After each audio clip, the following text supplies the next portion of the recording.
Je vous prie de tout mon cœur de pardonner ma tête et ma tenue les amis, le moral n'est pas au beau fixe aujourd'hui, ça rime. J'espère que vous allez toutes et tous très bien, que vous avez passé un bon week-end, un bon dimanche et que la semaine commence bien pour vous. Il me semble, si je ne dis pas de bêtises, qu'il y a des vacances. Est-ce que vous m'entendez bien ? Normalement oui. Pourquoi mon micro me dit que vous m'entendez pas? Parce que je l'avais mal réglé. Bref, apparemment il y a une nouvelle zone de France qui est en vacances, donc si c'est le cas pour vous, je vous souhaite évidemment de bien vous reposer. Alors aujourd'hui, je vous l'ai dit, on n'est pas du tout sur une Fashion Week, mais on est quand même sur des actus. J'espère que la vidéo vous plaira. N'oubliez pas de liker, commenter et vous abonner pour soutenir. Si vous n'avez pas vu l'émission de la semaine qui est sortie hier, n'hésitez pas à aller la voir. J'ai commencé à répondre aux commentaires et je terminerai ce soir, je pense, ou demain. Bref, donc n'hésitez pas à aller la voir et à les commenter si vous ne l'avez pas vu. Tout ceci étant dit, on va donc rentrer dans les actus du jour. C'est parti, jingle.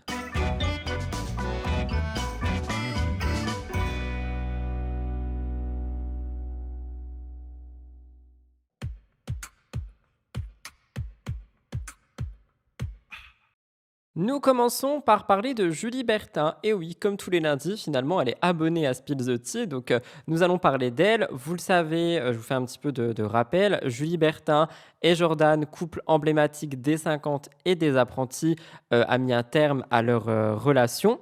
Et Julie, aujourd'hui, elle a annoncé un nouveau projet qui montre un véritable tournant dans son parcours perso et pro. Je vous rappelle que leur histoire d'amour, elle a quand même fait pas mal rêver au niveau internaute. Tout le monde était fan d'eux. On avait une énorme complicité entre les deux, mais au début, on a eu une distance géographique qui a fait que Julie a déménagé chez Jordan, et on a aussi le Ramadan qui visiblement a créé une nouvelle distance et ça aurait exacerbé leurs différends. On en a parlé dans MTT, je vous le dis si vous n'avez pas vu, le 4 avril, Jordan a dit qu'il recevait beaucoup de messages sur sa relation, qu'il ne veut pas s'exprimer parce que c'est privé, qu'il se respecte et se souhaite le meilleur. Et Julie, elle avait dit qu'elle ne voulait pas rentrer dans les détails, mais qu'il y avait quand même beaucoup de choses à dire. J'ai également vu du côté du blogueur Aquababe que apparemment il y aurait des petites choses quand même qui se seraient passées entre les deux et qu'on en entendrait parler très prochainement. Bref, Julie, elle a pris une décision assez radicale. Elle a repris sa vie en main et elle s'est engagée sur une nouvelle voie à 1000 lieues de la télé-réalité.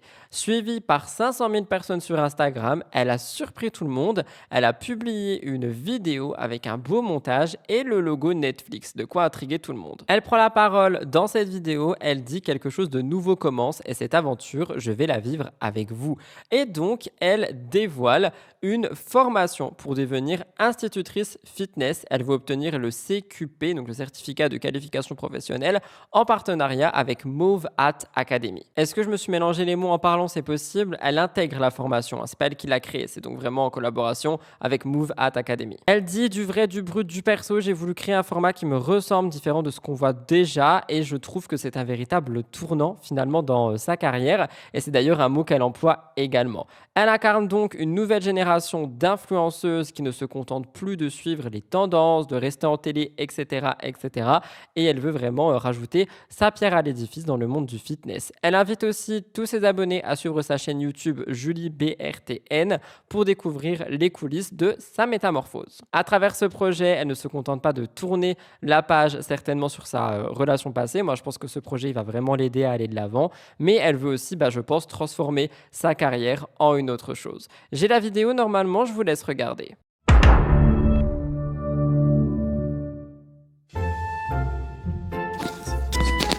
Hop. Je me lève ou pas? Enfin, je regarde la caméra, j'avance ou pas du tout?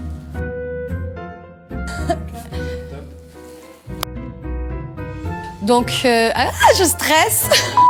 Donc là, ça y est, je vous raconte tout. Ouais, quand tu veux. Ok, c'est parti.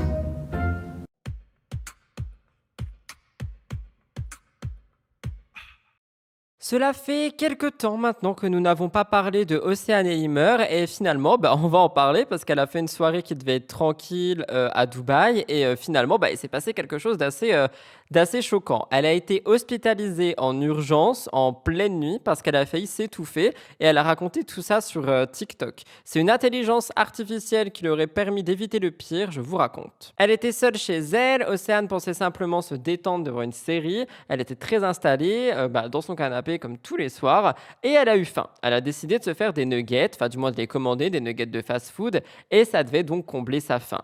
Mais c'est cette commande qui a failli virer au drame. Elle reçoit son repas après une attente qu'elle décrit comme longue et elle a reçu ses nuggets, donc elle commence à manger en regardant la série et dès la première bouchée, elle a une sensation étrange. Ce qu'elle croque n'a pas la texture d'un nugget et en fait ce n'était pas des nuggets. Elle n'a même pas regardé son plat, mais c'était des wings, donc des ailes de poulet qui sont entourées d'eau. Et précisément, c'est un de ces os qui a failli la tuer. L'os se coince dans sa gorge, elle commence à s'étouffer, elle est toute seule chez elle, il n'y a personne pour l'aider, elle tente de tousser, de boire de l'eau, de garder son calme et la gêne devient de plus en plus intense. Elle dit mais vous allez l'entendre, j'étais seule, je savais pas quoi faire, je commençais à paniquer. Et donc elle demande à ChatGPT, elle décrit rapidement sa situation et évidemment ChatGPT lui dit mais va immédiatement aux urgences. Elle décide de suivre le conseil de ChatGPT, elle se rend en pleine nuit dans l'hôpital le plus proche de chez elle à Dubaï, elle est rapidement prise en charge. Évidemment, les médecins confirment l'urgence et après un rapide diagnostic, ils font une extraction de l'os qui est coincé dans sa gorge. Et donc, elle raconte tout sur TikTok. Elle dit « J'ai failli m'étouffer à cause d'un os dans une wing que je n'ai même pas commandé. C'est une IA qui m'a aidé à aller à l'hôpital. » Vous allez l'entendre, mais ce témoignage rappelle que tout simplement un petit geste du quotidien aussi banal qu'une commande peut vraiment virer au drame. Donc, il faut faire très attention à nous et aussi aux autres. Et on a un autre débat. L'intelligence artificielle vient de sauver une vie. Finalement, est-ce que ce n'est pas si utile? Hola tout le monde. Bon les amis, j'espère que vous allez bien. Pour ma part, je me dois de vous partager ce qui m'est arrivé cette nuit, puisque ça peut arriver à tout le monde. Donc voilà, c'est une expérience parmi tant d'autres qui clairement n'arrive qu'à Océane et Limer. Voilà, j'ai fini aux urgences très très tôt ce matin, puisque en fait, hier soir, en regardant un petit film, voilà, tranquillement sur Netflix, j'ai commandé McDo, comme la plupart, comme 80% des gens qui regardent un film. Et en fait, voilà, j'ai craqué, j'ai commandé McDo et en pensant avoir commandé des nuggets, j'ai commandé des wings. J'avais tellement faim, puisque l'attente était quand même assez longue, puisque j'ai commandé vers minuit, que j'ai pas fait attention. Et en ouvrant le paquet en fait de wings, pensant que c'était des nuggets, j'ai complètement gobé la wings et je me suis retrouvée étouffée avec l'os ici. Voilà, donc je suis complètement, on va dire, pardon, ça a coupé, donc je me suis retrouvée voilà, avec l'os bloqué dans la gorge. J'ai été très très irritée, impossible d'évacuer en fait, de tousser. Et vu que j'étais seule, bien évidemment, c'était pas du tout facile. J'ai mangé du pain, du miel, je me suis même renseignée sur GPT. D'ailleurs, merci ChatGPT, puisque grâce à vous, j'ai couru chez Emirates Hospital, qui est l'hôpital le plus proche de chez moi, et c'est même grâce à cette application où j'ai pu me renseigner sur ce qu'il fallait que je fasse pour pas trop m'alerter, pas trop stresser, et surtout pour essayer de d'aller mieux. Voilà, donc j'ai pris du miel, j'ai pris plein de choses comme ça, mais ça n'est pas passé malheureusement, donc j'ai fini aux urgences. On m'a fait évacuer avec une tige, l'os en fait qui était là. On m'a rentré une tige complètement dans le nez. Bref, je vous épargne les détails, c'était pas du tout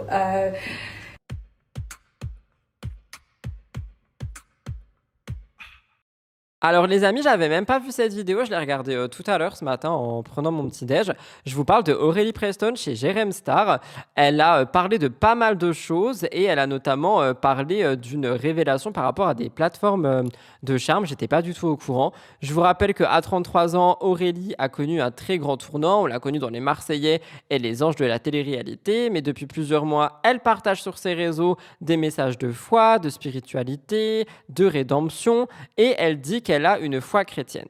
Jérém a donc fait un documentaire et Aurélie a parlé de ses coulisses de la vie qu'elle avait avant. Elle parle des plateformes de charme, de ses prestations dans le milieu de la nuit et elle a dit qu'elle gagnait jusqu'à 28 000 € mensuels sur les fameuses plateformes. Pour elle aujourd'hui, l'argent n'a suffi qu'à combler un vide intérieur. Elle dit « J'ai décidé d'arrêter pour Dieu. Aujourd'hui, je me respecte. Je vaux plus que ça. Je ne renie pas mon passé. Il faisait partie du plan de Dieu. » Il y a pas mal de vidéos qui ont été relayées du documentaire de Jérém Jérém, rappelez-vous, on voit le rituel de délivrance. Aurélie, elle est au sol, en larmes, elle est en transe spirituelle.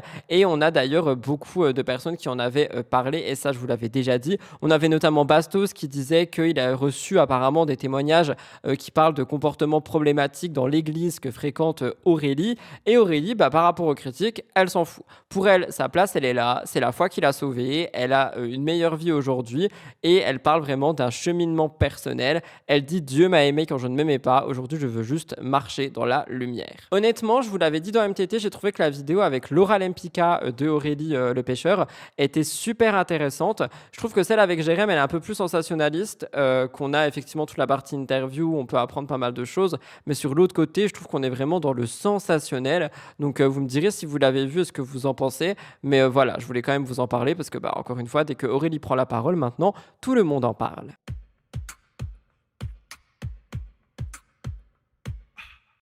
Julien Bert vs Ilan. Alors ça pareil, c'était le truc de la fin de semaine dernière, ça a fait beaucoup parler, j'en ai pas parlé dans MTT, je me suis dit que j'allais le garder pour aujourd'hui.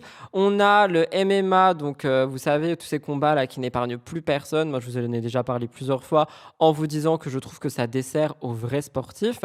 Et on devait avoir un combat entre Julien Bert et Ilan, et Julien a jeté l'éponge avant de monter sur le ring, et donc Ilan n'a pas été ravi. On a deux autres candidats qui avaient annulé leur participation, Dylan Thierry et Zoubir, qui étaient programmés pour affronter Marvin Tillière, et visiblement ils ne veulent plus être mêlés à ce type de spectacle. Enfin, c'est ce que Zoubir a dit. Dylan Thierry, lui, il invoque une combinaison de facteurs. Il parle de blessures non soignées, la fin d'un voyage humanitaire et un choix personnel dicté par sa foi. Sa démarche a été respectée par une partie des internautes, mais il y en a d'autres qui disent qu'il a tout simplement profité du buzz de l'événement avant de se retirer. Et là on a donc Julien Bert qui est connu pour pas mal de casseroles, on va pas se mentir, et qui devait affronter Ilan Castronovo. Il a refusé. Julien, il dit qu'il ne veut pas se prêter à ce genre d'événement, mais Ilan n'y croit pas une seconde. Il dit Julien préfère se battre avec Ilona qu'avec moi. Alors je vous rappelle que c'est une phrase qui est assez choquante parce qu'on parle des accusations de violence conjugale portées par Ilona, et parce que Ilan dit c'est quand même ultra irrespectueux envers Ilona, envers aussi toutes les victimes de violences conjugales.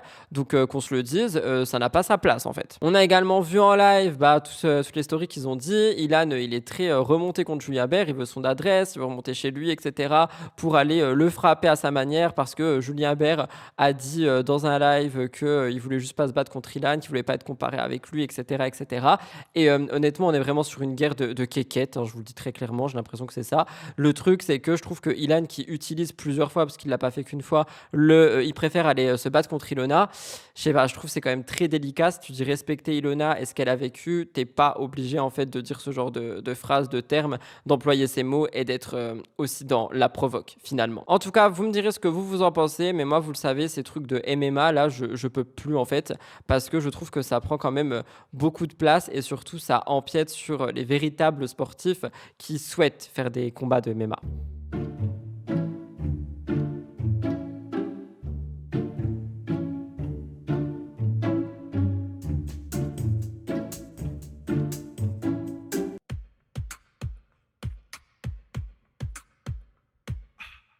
Petite update sur Rim Renom parce que elle en a parlé sur Aja. Donc je vous rappelle qu'elle a été condamnée à défaut à 1 an de prison ferme, 25 000 € d'amende pour pratique commerciale trompeuse. Quelques jours plus tard, elle a réussi à avoir son jugement totalement annulé.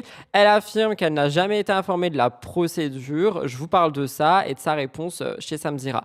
2022-2023, Rim aurait promu à plusieurs reprises des soins esthétiques sur ses réseaux, sans mentionner le caractère publicitaire. Pire encore, certaines des prestations auraient été effectuées par des personnes non qualifiées. Donc évidemment, ça pose quand même problème. Selon les informations qui ont été révélées par les blogueurs, le tribunal de Versailles aurait émis 1 an de prison ferme contre Rim, 25 000 € d'amende. On lui aurait saisi 40 000 € et il y aurait eu un mandat d'arrêt à son nom vu que Rim vit à Bali. Elle disait: j'ai découvert qu'un jugement a été rendu contre moi sans avoir permis d'exercer mes droits de défense. On a son avocate qui a dit que Rim n'a jamais été convoqué et que donc médias, on a eu un non-lieu. Un repoussement de peine, pardon. Un repoussement de jugement. Oh my god, faut vraiment que je dorme. Eh bien, on a pu l'entendre sur le plateau de Samzira. Elle est revenue sur cette affaire. Elle a dit « Je me suis réveillée avec cette histoire sur les réseaux. Encore une fois, je ne me laisse pas abattre. J'ai toutes les preuves nécessaires. Mon avocat se chargera de transmettre ce document à l'ensemble des médias. » L'avocate a dit que pour l'infraction soit constituée au pénal, il faut une intention de tromper. Et pour l'avocate, Rim n'a jamais eu intention de tromper, qu'elle n'avait tout simplement pas connaissance de l'illégalité de ses partenariats. Rim dit que c'est la première à se remettre en question quand il faut, qu'elle refuse d'être clouée au pilori pour des faits qu'elle n'a pas commis et que évidemment on verra pour le jugement. Cette affaire met en lumière évidemment ce fléau qui est les placements dissimulés, les placements qui sont dangereux également, parce que je vous rappelle que les injectrices clandestines, je crois que c'est comme ça qu'elles étaient appelées, sont quand même assez nombreuses et que malheureusement effectivement ça peut quand même créer pas mal de problèmes, que ce soit de santé, pas mal de dangers et pas mal de tout simplement choses en fait qui ne devraient même pas avoir lieu, comme toutes les maladies qu'on a pu voir avec Luna Sky et j'en passe. Même si Luna Sky a apparemment été injectée par un chirurgien de renom, mais juste sur un lit, quoi, qui était sale. Bref, on s'en fout. On a demandé à Rim pourquoi elle n'était pas présente lors du procès, qu'est-ce qu'elle pense de la condamnation et de cette année de prison ferme. Elle nous a répondu, donc pour Aja, en fait, je n'étais même pas au courant qu'un procès avait lieu ce jour-là, donc je n'ai pas pu assister ni me défendre. Je me suis réveillé en découvrant toute cette histoire sur les réseaux, encore une fois, mais comme toujours, je ne me laisse pas abattre. Aujourd'hui, je peux te confirmer une chose avec certitude, mon jugement a été annulé. Donc on va poser la question à son avocat. Non pas qu'on remet en doute sa parole, mais c'est parce que c'est important qu'un avocat verrouille cette information. J'ai toutes les preuves nécessaires et mon avocat se chargera de transmettre ce document officiel à l'ensemble des médias qui ont relayé l'information initiale. La vérité, la voilà. Bonjour Maître Planck, merci d'être avec nous. Bonjour à tout le monde. Est-ce que vous pouvez un petit peu nous faire la cartographie de toute cette histoire? Pourquoi Rim, elle n'était pas présente lors de cette première instance? Pourquoi elle n'était pas représentée par un avocat dans un premier temps? Elle n'a pas été représentée parce qu'elle n'a pas été mise au courant, si vous voulez, de la procédure pénale. Elle a été informée de rien du tout, ni du début, ni du pendant, ni du fait qu'une audience allait se tenir à telle date. Et elle a appris vendredi, comme à peu près tout le monde, qu'un jugement a été rendu contre elle. Donc ça a été un peu violent et on a passé la journée de vendredi à devoir appeler le tribunal de Versailles pour récupérer les éléments. Alors, est-ce que Rim reconnaît les faits qui lui sont reprochés? Les pratiques commerciales trompeuses, la publicité d'injectrices illégales? Non, parce qu'il faut savoir que là, on est sur un versant pénal et qu'au pénal, pour que l'infraction soit constituée, il faut un élément moral, il faut une intention. Là, dans le dossier de Rim, nous, c'est ce qu'on ira plaider, parce que maintenant, on va pouvoir plaider et défendre Rim, c'est que dans son cas, il n'y a aucune intention soit de tromper, soit, si vous voulez, de donner l'impression que la fourniture du service visé dont vous parliez avant était licite. Rim d'elle-même n'en savait rien, parce que si elle savait que c'était illicite et si vous voulez que c'était pratiqué par quelqu'un qui n'avait pas les diplômes, elle l'aurait pas fait sur elle-même.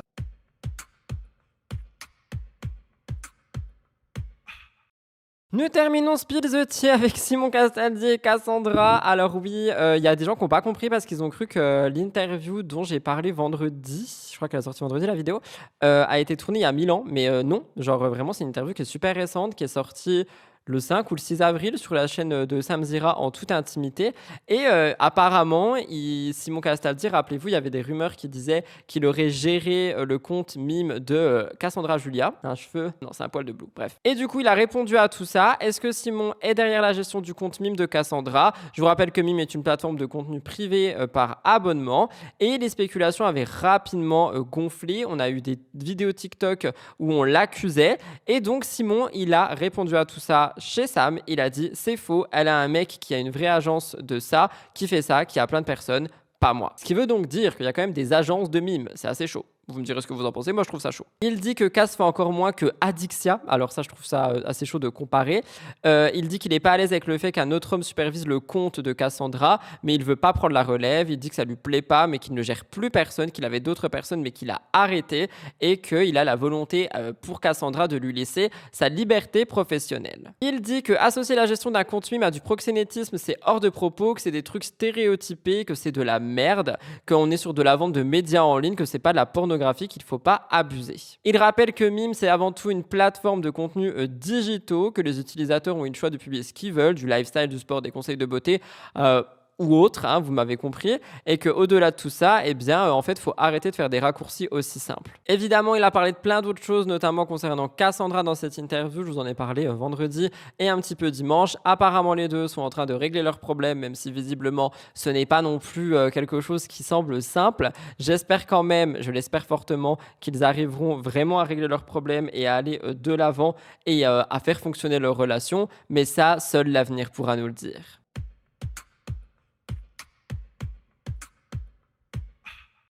Voilà tout le monde pour Spill the Tea aujourd'hui. J'espère sincèrement que ça vous a plu. Je sais que c'était un petit peu galère étant donné que je suis vraiment pas du tout en mood pour faire un contenu vidéo, mais j'ai quand même des obligations à rendre, enfin du contenu à vous poster, tout ça. J'espère quand même que ça a pu vous plaire, que j'étais pas trop à côté de la plaque et pas trop laid.